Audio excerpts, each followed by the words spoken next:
Hello students, hope you all are fine. आज हम पढ़ेंगे इलेक्ट्रॉन ट्रांसपोर्ट चेन के बारे में। इलेक्ट्रॉन ट्रांसपोर्ट चेन क्या होता है, जैसे इसका नाम ही इंडिकेट कर रहा है कि इसमें क्या होगा, इलेक्ट्रॉन का ट्रांसपोर्ट होगा थ्रू आउट द चेन। ठीक है, that is electron transport chain. ठीक है, अब हमने बहुत सारे प्रोटीन्स के बारे में पढ़ा, एनर्जी रिच कार्बोहाइड्रेट के बारे में पढ़ा। ठीक है, जो बहुत सारे मेटाबॉलिज्म के अंडरगो जाते हैं हमारी बॉडी में। ठीक है, उससे प्रोडक्ट मिलता है, उससे जो है वो मॉलिक्यूल्स मिलते हैं NADH2 FADH2, जिससे जो है वो एनर्जी प्रोड्यूस होती है in the form of ATP। ठीक है, उसको बॉडी किस तरह से यूटिलाइज करती है, जो हमारे पास मॉलिक्यूल्स मिल रहे हैं, हमारे ग्लाइकोलाइसिस से जो हमें मॉलिक्यूल मिल रहा है, जो हमारे क्रेब साइकिल से हमें जो मॉलिक्यूल मिल रहे हैं FADH2 और NADH2, उसको बॉडी किस तरह से यूटिलाइज करती है, जो हमारे carbohydrate, fatty acid, amino acid से जो सारी चीज़ें ये मिल रही हैं। ठीक है, उसको बॉडी किस तरह से यूटिलाइज करती है, वो करती है इलेक्ट्रॉन ट्रांसपोर्ट चेन के थ्रू। ठीक है, वो चीज़ हम पढ़ेंगे। उसको इसमें क्या है, जो NADH2 और FADH2 है, उन मॉलिक्यूल्स को जो है वो यूज़ किया गया है और ETC के द्वारा। और इसमें क्या हमारे पास जो एंड प्रोडक्ट मिलता है, वो हमारे पास मिलता है कार्बन डाइऑक्साइड एंड हमारे पास वाटर। ठीक है,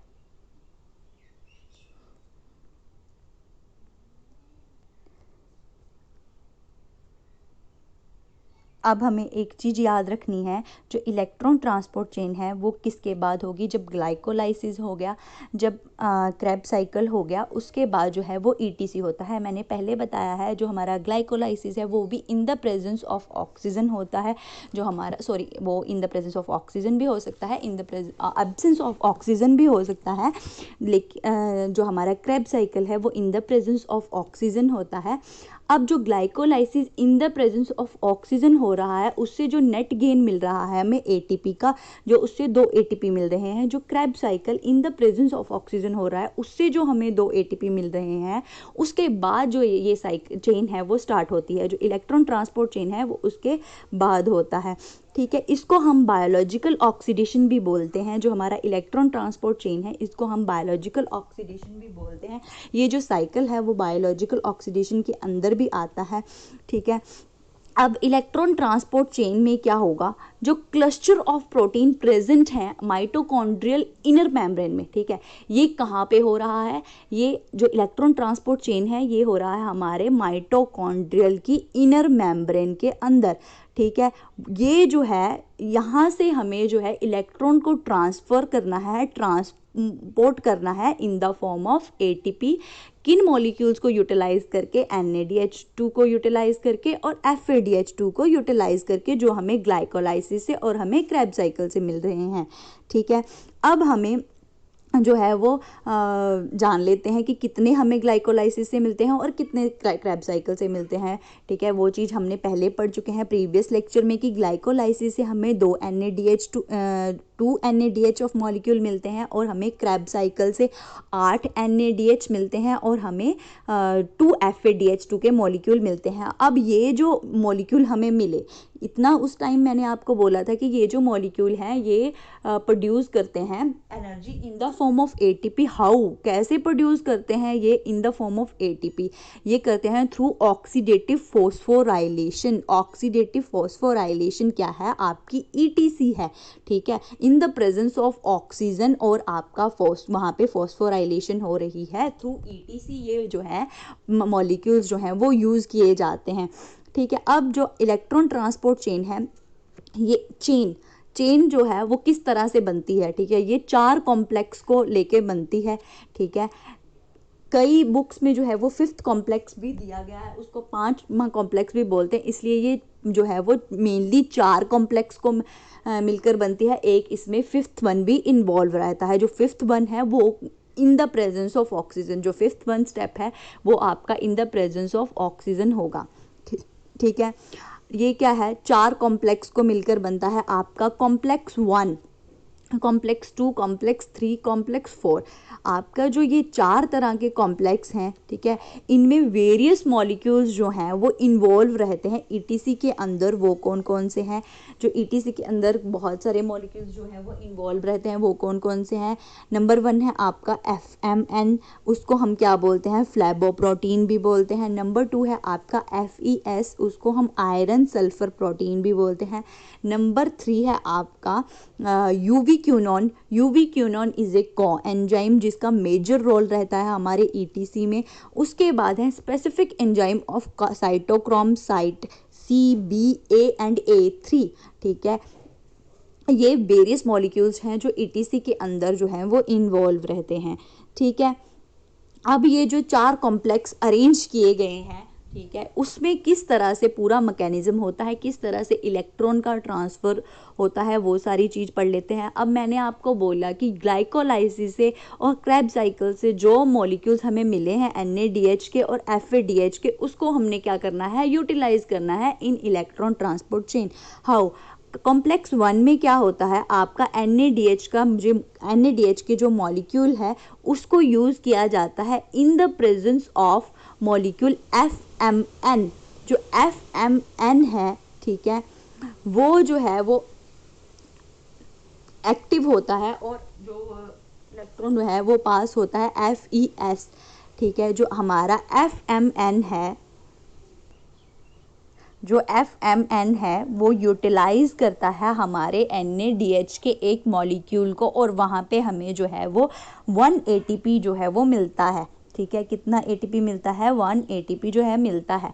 अब जो FMN है वो FES के साथ, जो FES को देता है वो जो है इलेक्ट्रॉन, ठीक है, FES को इलेक्ट्रॉन देता है। अब FES जो है वो इलेक्ट्रॉन को पास करता है यूवी क्यूनॉन को। यूवी क्यूनॉन जो है वो को एंजाइम है। जो यूवी क्यूनॉन को एंजाइम है, ठीक है, वो पास करता है कॉम्प्लेक्स 2 को, ठीक है। कॉम्प्लेक्स 2 में जो है FADH2 के मॉलिक्यूल्स जो हैं वो यूटिलाइज होते हैं और जनरेट करते हैं ATP को in the presence of FES enzyme. Complex 1 में क्या हुआ? FMN ने यूटिलाइज किया NADH को, ठीक है, और उसने जो है इलेक्ट्रॉन जो है वो दिए हमारा FES मॉलिक्यूल को, और उसके बाद दिए उसने यूवी क्यूनॉन को, और हमारा कॉम्प्लेक्स 2 और कॉम्प्लेक्स 1 जो है वो मिलकर मैकेनिज्म करते हैं, और कॉम्प्लेक्स 2 जो है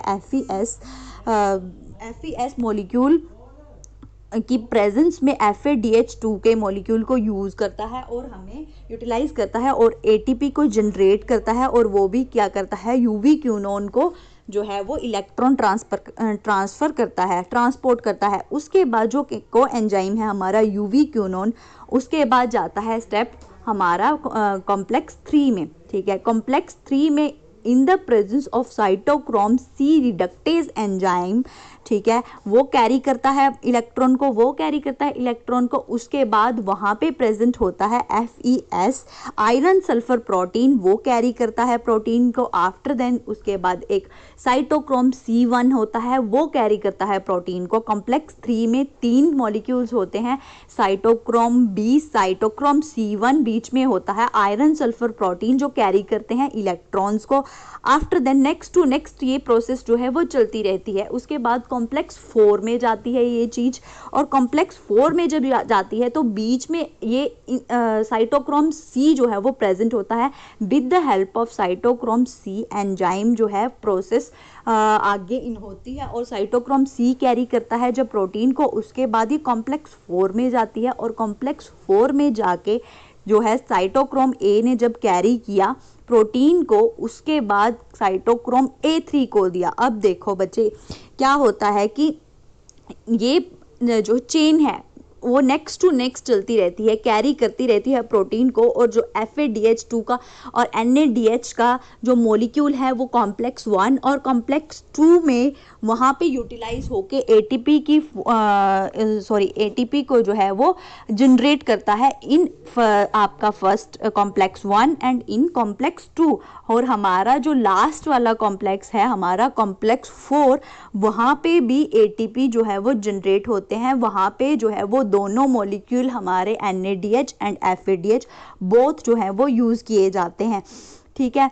उसके बाद आता है हमारा लास्ट वन कॉम्प्लेक्स, उसको कॉम्प्लेक्स भी बोल सकते हैं, ठीक है। कॉम्प्लेक्स फिफ्थ भी कई बुक्स में लिखा है, कईयों में कॉम्प्लेक्स नहीं लिखा, मेनली 4 चीज़ों को ही जो है वो एक्सप्लेन किया है। उसके बाद जो है फिफ्थ मेन स्टेप है वो कहाँ पे होगा, वो in the presence of oxygen होगा, ठीक है। In the presence of oxygen उसमें क्या होता है, F0 और F1 शेल्स जो हैं वो प्रेजेंट होते हैं और वहाँ पे ATP सिंथेज की हेल्प से जो है वो वाटर फॉर्म होता है, ठीक है। In the presence of oxygen water formation होती है और ATP सिंथेज की हेल्प से वहाँ से कार्बन डाइऑक्साइड एंड वाटर जो है वो हमारे पास प्रोडक्ट मिलता है। कार्बन डाइऑक्साइड एंड वाटर हमारे पास प्रोडक्ट मिलेगा फिफ्थ स्टेप में, और ये स्टेप जो है वो in the presence of oxygen होगा। ये फाइनल इलेक्ट्रॉन एक्सेप्टर है, ठीक है। जो आपका कॉम्प्लेक्स फिफ्थ रहता है वो फाइनल इलेक्ट्रॉन एक्सेप्टर रहता है। अब एक और बात,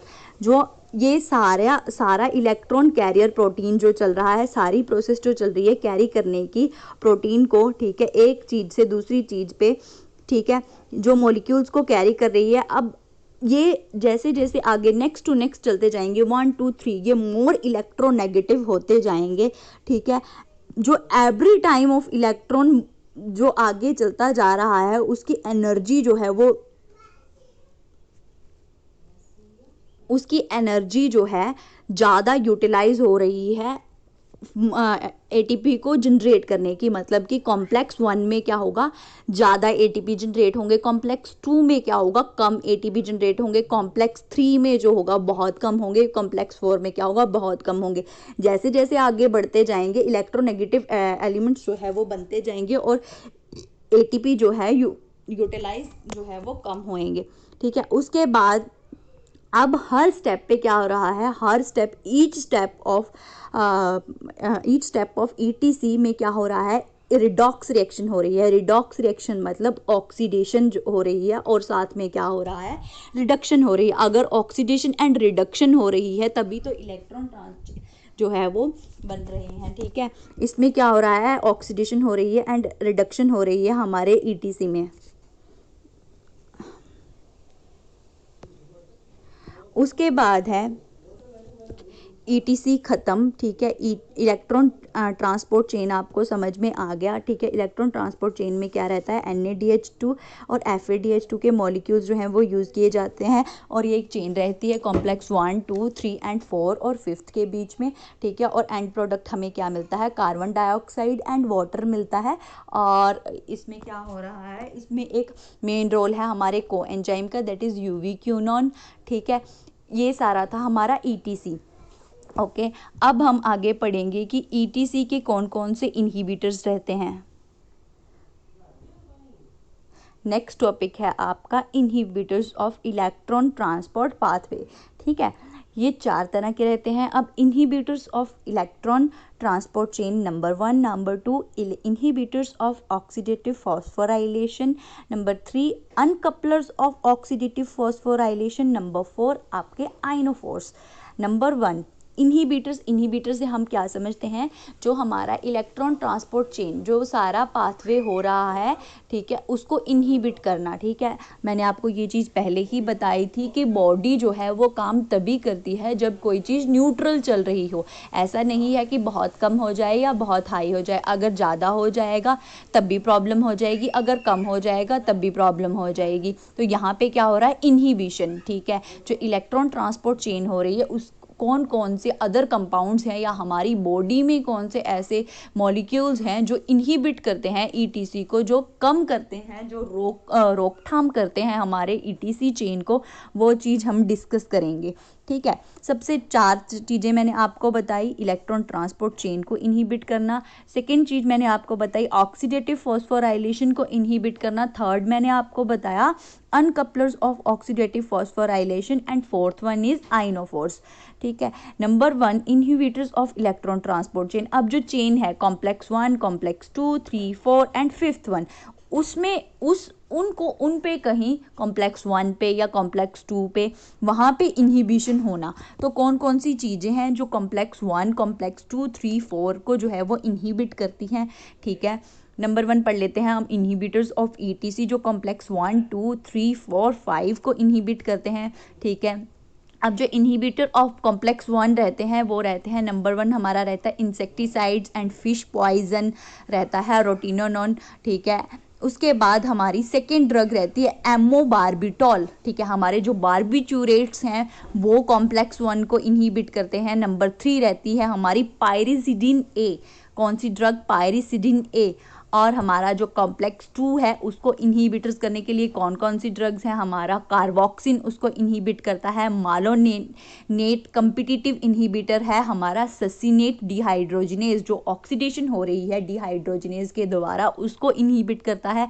और हमारा जो TTFA है, ठीक है, ट्राई इनॉइल ट्राईफ्लोरोएसीटोन जो है वो इनहिबिट कर रहा है कॉम्प्लेक्स 2 में, क्योंकि वो एक आयरन चिलेटिंग एजेंट है, ठीक है। उसके बाद है inhibitors of complex 3, inhibitors of complex 3 में एंटीबायोटिक आती है एंटीमायासिन ए, वो इनहिबिट करती है हमारे कॉम्प्लेक्स 3 को। और एक डाइमर कैप्रोल है जो इनहिबिट करता है कॉम्प्लेक्स 3 को। कॉम्प्लेक्स 3 में जो मॉलिक्यूल्स हैं जो आगे से आगे इलेक्ट्रॉन ट्रांसपोर्ट में हेल्प कर रहे हैं उन चीज़ों को ये इनहिबिट कर रहा है, ओके। उसके बाद है कॉम्प्लेक्स 4, कॉम्प्लेक्स 4 में जो पॉइजन्स हैं, ठीक है, वो इनहिबिट करते हैं साइटोक्रोम एंजाइम को, that is carbon monoxide, signed, hydrogen sulphide, जिनके पास क्या है, हाँ, सोडियम एजाइड, ये 4 तरह के जो सारे जो इलेक्ट्रॉन नेगेटिव एलिमेंट्स हैं, ठीक है, वो सारे इनहिबिट कर रहे हैं हमारे कॉम्प्लेक्स 4 पे, ठीक है। उसके बाद है सेकेंड चीज, इनहिबिटर्स ऑफ ऑक्सीडेटिव फॉस्फोराइलेशन, जो इनहिबिशन हो रही है हमारी ऑक्सीडेटिव फॉस्फोराइलेशन। अब ऑक्सीडेटिव फॉस्फोराइलेशन कहाँ पे हो रही थी, हमारे कॉम्प्लेक्स 5 पे, 5 पे जाके जो है वो ऑक्सीडेटिव फॉस्फोराइलेशन हो रही थी, वो कहाँ, उस पर कौन सा एंजाइम जो है वो मेनली काम कर रहा था, एटीपी सिंथेज जो है वो काम कर रहा था, उसको इनहिबिट करती हैं ड्रग्स, 3 तरह की ड्रग्स। नंबर 1 एट्रासाइक्लोसाइड, नंबर 2 बेंचुरिसिडिन और नंबर 3 ओरोबैटिन, ठीक है। जो हमारी एट्रासाइक्लोसाइड है, ठीक है, वो इनहिबिट करती है हमारे एटीपी सिंथेज इनहिबिटर को। किस तरह से इनहिबिट करती है वो एटीपी सिंथेज एंजाइम को, by inhibiting the transporter of ADP and ATP out of the mitochondria. मतलब कि जो F0 से F1 कॉम्प्लेक्स में हम जा रहा है और एटीपी से एडीपी बन रहा है, ठीक है, वो एटीपी से जो एडीपी बन रहा था वो माइटोकॉन्ड्रिया से जो है वो बाहर निकल रहा था, वो उसको बाहर नहीं निकलने देती, ठीक है। तो वहाँ पे जो है इनहिबिट करती है वो एटीपी सिंथेज को। उसके बाद है हमारी नेक्स्ट ड्रग ओलिगोमायासिन, जो कम्प्लीटली ब्लॉक कर देती है ऑक्सीडेटिव फॉस्फोराइलेशन को। उसके बाद है बेंचुरिसिडिन, जो हमारे F0 सब कॉम्प्लेक्स को जो है इनहिबिट करती है। फोर्थ ड्रग है हमारी ओरोवेटिन, जो हमारे F1 सब कॉम्प्लेक्स को जो है वो इनहिबिट करती है। उसके बाद है हमारी थर्ड, दैट इज अनकपलर्स। अनकपलर्स क्या होते हैं, अनकपलर मतलब कि जो प्रोटीन ग्रेडियंट को जो है वो डिस्टर्ब कर रहे हैं, जो इलेक्ट्रॉन का ट्रांसपोर्ट हो रहा है उसकी उसमें डिस्टर्बेशन लगाना, उसमें इम्बैलेंस करना, ठीक है। जो इनर माइटोकॉन्ड्रियल मेम्ब्रेन में जो ये एक प्रोटीन ग्रेडियंट हो रहा है उसको क्या करना, उसको डिस्टर्ब करना। वो कौन सी चीज़ें रहती हैं उसमें, एस्प्रिन की अगर आप हाई डोज लेते हो तो वो अनकपलिंग करती है। उसके बाद हमारा FCCP फ्लूरो कार्बोनाइल साइनेड, ठीक है, हाइड्राजीन, उसको लेते हैं। जो फ्री रेडिकल है, जो फ्री रेडिकल हैं वो सारे के सारे इलेक्ट्रॉन ट्रांसपोर्ट चेन को क्या करेंगे, इनहिबिट करेंगे। उसके बाद जो हमारा कैल्शियम रहता है, कैल्शियम आयन जो है वो भी अनकपलिंग करता है, ठीक है। ये तो थे जो अनकपलर्स जो हम जो है बाहर डाइट से ले रहे हैं, थ्रू डाइट या अदर ड्रग्स जो हम लेते हैं, ठीक है। कुछ फिजियोलॉजिकल अनकपलर्स हमारी बॉडी में भी प्रेजेंट होते हैं जो अनकपलिंग करने में हेल्पफुल हैं। सबसे पहला थर्मोजेनिन।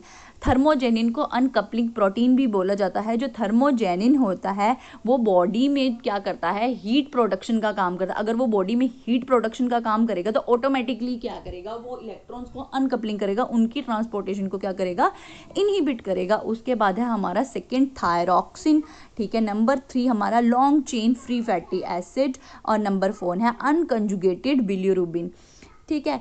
उसके बाद है फोर्थ इनहिबिशन, ठीक है, आइनोफोर्स, ठीक है। आइनोफोर्स क्या होते हैं, आइनोफोर्स सबको पता है, टर्म से सारे नोन हो कि इनको क्या बोलते हैं हम, चैनल फॉर्मर्स भी बोलते हैं, ठीक है। ये जो क्या करते हैं, एक आयन चैनल फॉर्म करते हैं किसी भी स्पेसिफिक कैटायन को जो है वो परमिट करने के लिए और मेम्ब्रेन से अंदर जाने के लिए। अब ऐसा है कि ये जो मैकेनिज्म हो रहा है ईटीसी का, ये माइटोकॉन्ड्रियल के इनर मेम्ब्रेन में हो रहा है। ये जो ऑक्सीडेटिव फॉस्फोराइलेशन है ये माइटोकॉन्ड्रियल के इनर मेम्ब्रेन में हो रही है। अब आइनोफोर्स क्या करेंगे, चैनल फॉर्म में कोई भी आयन उठ के वहाँ पे आएगा और पेनिट्रेट करेगा तो वहाँ पे भी इम्बैलेंस होगा हमारा जो प्रोटीन ग्रेडियंट है उसमें, ठीक है। तो ये आइनोफोर्स की कौन सी ड्रग्स हैं, कुछ ड्रग्स हैं, एंटीबायोटिक्स हैं जो हम लेते हैं, दैट इज़ बेलिनोमायसिन, ठीक है, और हमारा निग्रेसिन, ग्रोमिसिडिन, ठीक है। ये ड्रग्स रहती हैं जो हमारी इनहिबिट करती हैं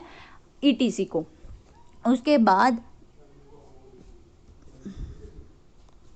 ये था इनहिबिटर्स कौन कौन से रहते हैं जो हमारे ईटीसी को इनहिबिट कर रहे हैं। ईटीसी आज हमने पढ़ा, ठीक है। ईटीसी में मेन क्या है, ईटीसी में ये पता होना चाहिए कि क्या चीज़ हो रही है, कहाँ पे हो रहा है, साइट क्या रहती है, साइट रहती है हमारी माइटोकॉन्ड्रियल की मेम्ब्रेन, ठीक है। और ये जो प्रोडक्ट बन रहा है वो क्या बन रहा है, हमारे पास कार्बन डाइऑक्साइड एंड वाटर, ठीक है। और ये कहाँ, in the presence of oxygen जो है ये प्रोसेस जो है कंप्लीट होती है। इसमें 4 कॉम्प्लेक्स रहते हैं जो विदाउट ऑक्सीजन हो रहे हैं, और जो 5th वन रहता है जो एटीपी सिंथेटेज की एंजाइम की वजह से हो रहा है वो ऑक्सीजन की प्रेजेंस में होता है, और एंड प्रोडक्ट हमें मिलता है carbon dioxide and water, okay. और इसमें बहुत सारे एटीपी जो है वो फॉर्म होते हैं, ठीक है। NADH2 और FADH2 के मॉलिक्यूल जो हैं वो यूज़ हो रहे हैं। और इसमें कौन कौन से मॉलिक्यूल्स जो बीच में जो कौन कौन से एलिमेंट्स हैं जो कॉम्प्लेक्स 1, कॉम्प्लेक्स 2, कॉम्प्लेक्स 3, कॉम्प्लेक्स 4 में रहते हैं, आयरन सल्फर प्रोटीन रहता है, ठीक है, FMN रहता है, साइटोक्रोम रहता है, UV क्यूनोन जो मेन एंजाइम है वो उसका क्या काम है, ये सारी चीज़ें कि ये, और इलेक्ट्रोनेगेटिविटी जो है वो बढ़ती जाएगी नेक्स्ट टू नेक्स्ट, ये चीज़ हमें याद रखनी है, ठीक है। और ये चीज़ें इम्बैलेंस कैसे हो रही हैं, ये चीज़ें इनहिबिशन कौन कौन सी ड्रग्स जो हैं इनहिबिटर्स हैं हमारी ईटीसी की, वो चीज़ें आज हमने डिस्कस करी इस लेक्चर में।